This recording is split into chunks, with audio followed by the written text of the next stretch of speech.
Halo semuanya, Assalamualaikum warahmatullahi wabarakatuh. Kami dari kelompok 6 perencanaan mutu unit kerja dengan anggota yang pertama Aprilia Kusumawati, yang kedua Jamila Tunisa, yang ketiga ada Ria Fatmawati. Kami di sini akan mempresentasikan tentang perencanaan sarana kerja RK Medis desain ruangan kerja RMIK dengan dosen pengampu yaitu Ibu Novita Cahyaningrum SKM MKM. Selamat menonton teman-teman.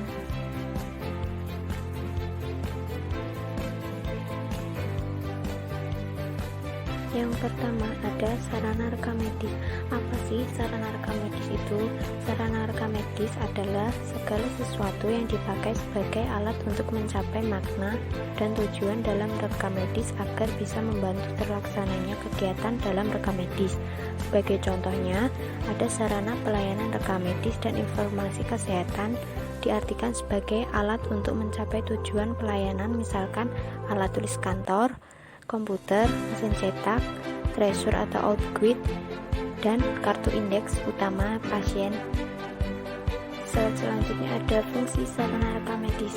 Asal kalian tahu ya, fungsi sarana rekam medis itu ada beberapa macam fungsinya. Yang pertama ada menciptakan kenyamanan, yang kedua menciptakan kepuasan, yang ketiga mempercepat proses kerja, yang keempat mempermudah proses kerja, yang kelima meningkatkan produktivitas, dan yang keenam hasil lebih berkualitas. Lanjutnya untuk slide selanjutnya.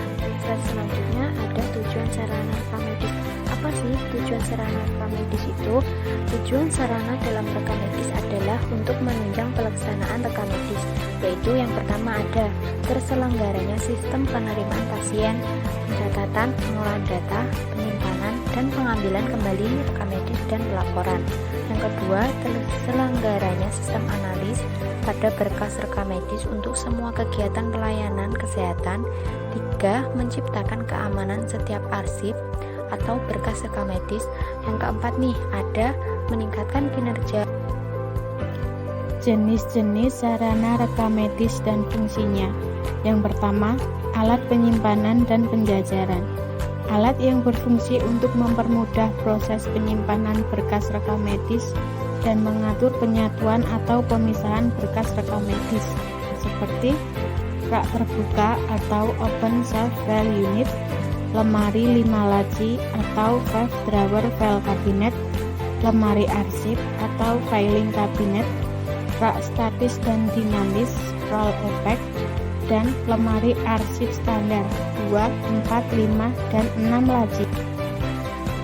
Yang kedua ada alat distribusi sebagai alat pengiriman rekam medis untuk memenuhi permintaan rekam medis dalam pelayanan rawat jalan dan rawat inap dengan berbagai alat transportasi seperti troli barang, lift barang, pneumatic tube system atau PTS, dan lift dokumen. Desain ruang kerja.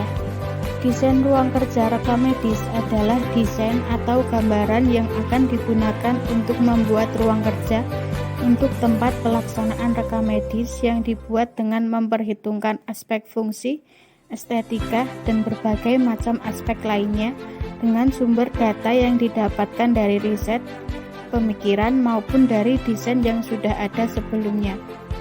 Desain ruang kerja akan berpengaruh terhadap produktivitas dan pola kerja yang dilakukan. Dengan adanya desain ruang kerja rekam medis, maka proses pelaksanaan rekam medis akan dapat dilaksanakan dengan baik. Fungsi ruang kerja. Yang pertama, memudahkan perekam medis dalam menjalankan tugasnya. Yang kedua, pekerjaan menjadi lebih efektif. Yang ketiga, memperjelas alur kerja rekam medis. Dan yang keempat, mengantisipasi hilangnya berkas rekam medis. Pertimbangan dalam mendesain ruangan kerja rekam medis. 1. Memberikan kemudahan optimum bagi arus komunikasi dan arus kerja. Kedua, memberikan kondisi kerja yang baik bagi setiap orang. 3. Memudahkan pengawasan. 4. Memberikan kemudahan yang tinggi bagi setiap gerakan karyawan. 5. Menghindari dari kemungkinan saling mengganggu.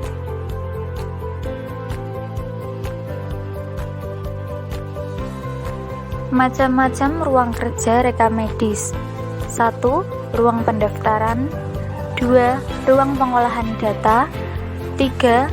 Ruang penyimpanan rekam medis. 4. Ruang filing manager atau kepala. 5. Ruang rapat.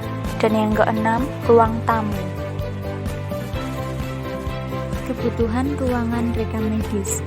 Model rak rekam medis antara lain: 1. Rak terbuka. 2. Lemari 5 laci. 3. Rak statis dan dinamis. Selanjutnya kita akan masuk di dalam contoh kasus. Contoh kasus yang pertama yaitu di bawah ini contoh data setiap jumlah rekam medis pada tahun 2012 sampai dengan 2017.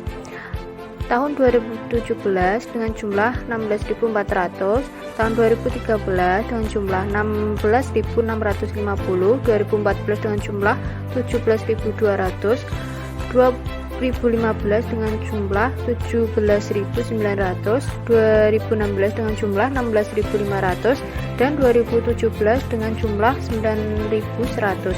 Cara menghitungnya, 250 dibagi 16.400 sama dengan 0,0152. 0,0152 dikali 100% sama dengan 1,5%. Dengan demikian, pertumbuhan jumlah rekam medis dari tahun ke tahun 2012 ke tahun 2013 adalah 1,5%. Selanjutnya, hitung hingga tahun 2017. Jika sudah diperoleh angka pertumbuhan sampai tahun 2017, jumlahkan angka tersebut dan dibagi 5, maka akan diperoleh angka rata-rata pertumbuhan setiap tahun. Contoh kasus. Maka, langkah selanjutnya adalah menghitung rencana jumlah rekam medis yang akan disimpan 5 tahun ke depan, yaitu tahun 2018, 2019, 2020, 2021, dan 2022. Cara menghitung. Jika rata-rata per tahun 1,5%, dalam tahun 2017 rekam medis yang disimpan adalah 19.100. Contoh 2018, 1,5 per 100 kali 19.100 sama dengan 287 rekam medis. 19.100 tambah 287 sama dengan 19.887 rekam medis. Tahun 2019, 1,5 per 100 kali 19.387 sama dengan 291 rekam medis. 19.387 plus 291 sama dengan 19.678 rekam medis. Tahun 2020, 1,5 per 100 kali 19.678 sama dengan 295 rekam medis.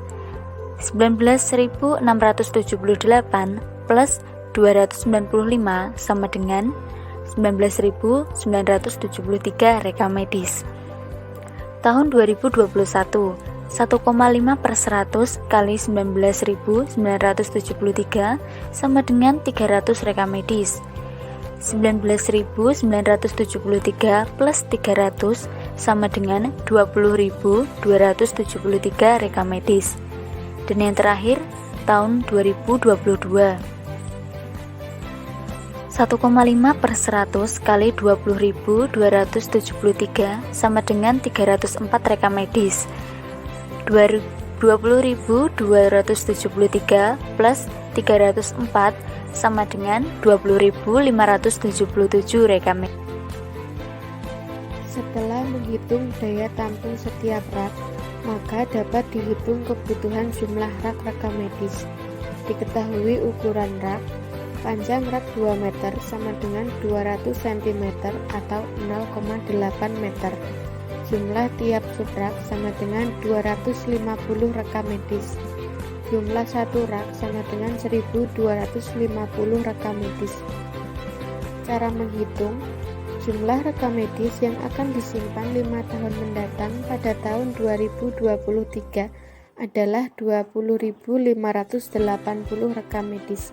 Kebutuhan rak 20.580 dibagi 1.250 sama dengan 16,5 rak atau dibulatkan menjadi 17 rak. Mungkin itu saja yang dapat kami sampaikan. Apabila ada salah kata, mohon dimaafkan. Wabillahi taufiq wal hidayah. Wassalamualaikum warahmatullahi wabarakatuh.